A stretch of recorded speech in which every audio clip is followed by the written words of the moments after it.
What's up, Average Dad fans? Welcome back to another video, and today we're talking about the Nothing Phone 1. The most hyped phone since, well, probably the OnePlus. Way back when Carl Pei had this bright idea to create an Android phone with premium specs for half the price. Well, conveniently, Carl Pei left OnePlus, started his own company, and here we have it. Nothing's first foray into the smartphone market. We have had the Nothing One Buds, which are fantastic for the price. So good actually that I bought another pair with the phone because they came in a bundled price. I think it was 520 quid for the phone and the buds. Hey, can never have too many wireless earbuds. Today I'm going to give my first impressions of the Nothing phone, show you what the unboxing experience is like, and generally just give, again, my initial impressions and feedback on what Nothing are trying to achieve with this phone. Let's go.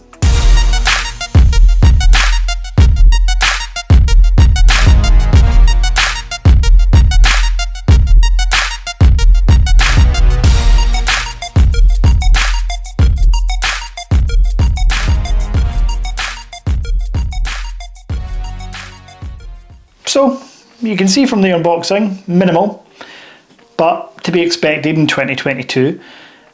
Slightly disappointing there's not the 33 watt charger included in the box, but you can buy it from the website. And I may as well start with that. Some specs. Battery, 33 watts charging wired, 15 watts wireless charging with reverse wireless charging capabilities as well, at I believe 7.5 watts. Display, 6.5 3-inch OLED, 120 Hz.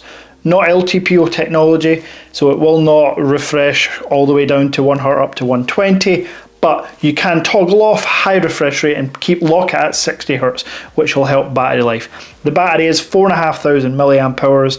I've obviously only had it for 10 minutes, so I can't tell you. But I can imagine, as this is just a 1080p screen, it's 6.5 inches, 4,500 milliamp hours should be more than enough juice to get this through a full day of moderate to heavy usage. I'd put money on it actually. Now, software is Nothing OS 1.1 and it's stock Android. It's actually what I'm looking for in a device, to be honest. There we are, there's my apps. Stock Android, light touch skin. So if I go into the settings menu, let's go to settings. So in the settings menu, one of the first things you'll see here is the glyph interface. And this is pretty cool, to be honest. This is kind of one of the biggest selling points about the phone. And if I go in here and default ringtone, you can select very quickly, turn off my key light. There we go.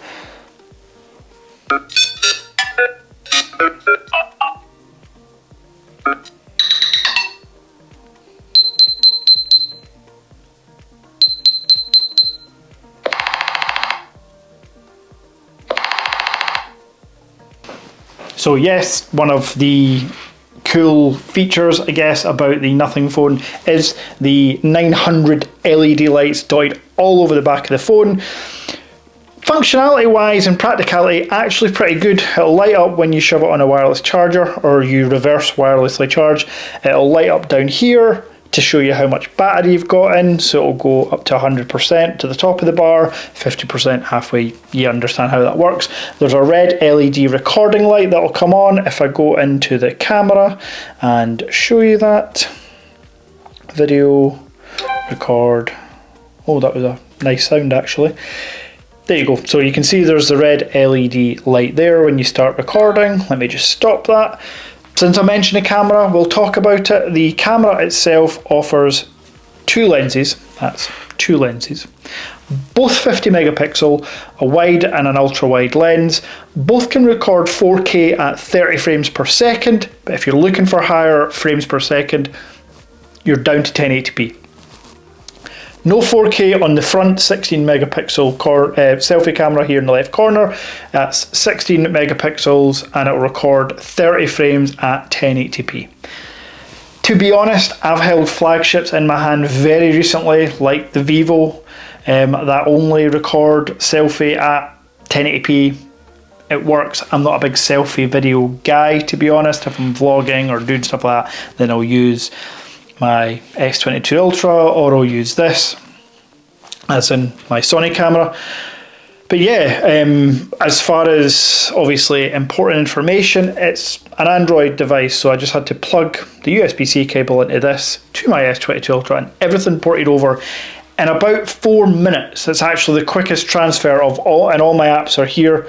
I will have to delete them from the home screen. It's quite annoying when it does that, but they're all here and they've already uploaded.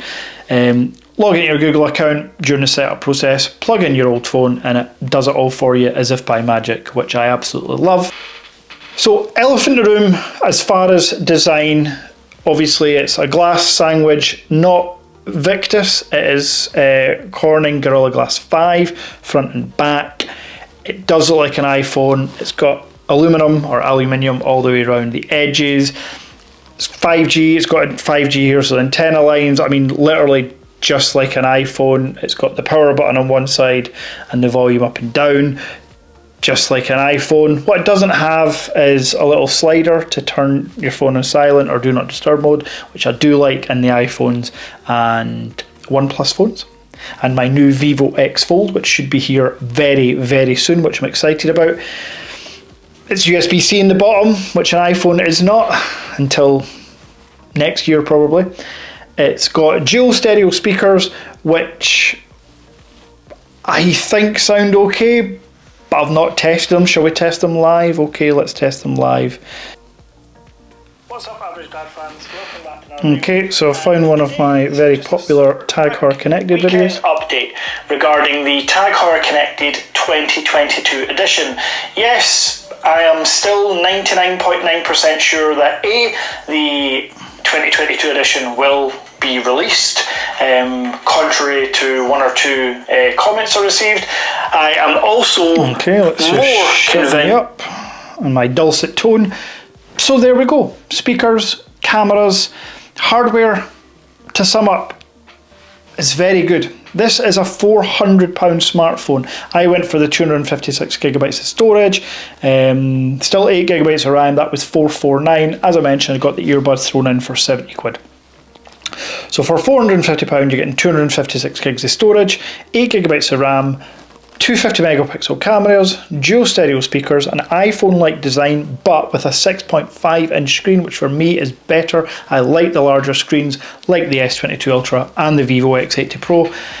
Stock Android experience with some nothing features that I've not totally explored yet. I know there's little Easter eggs and hidden things in there, so I'll have a good fanny around with that later on. I like the glyphs and lights. I can see them being quite handy potentially if you've got your phone face down in that do not disturb mode and you can just see the light flicker for notifications. I do like that. So yeah, I'm going to play about the phone. First impressions are extremely positive, I have to say, much like they were with the original OnePluses and all OnePluses, but they're getting up there in price. I mean, the OnePlus 10 was like 900 quid and yeah, it's not a £900 phone in my humble opinion.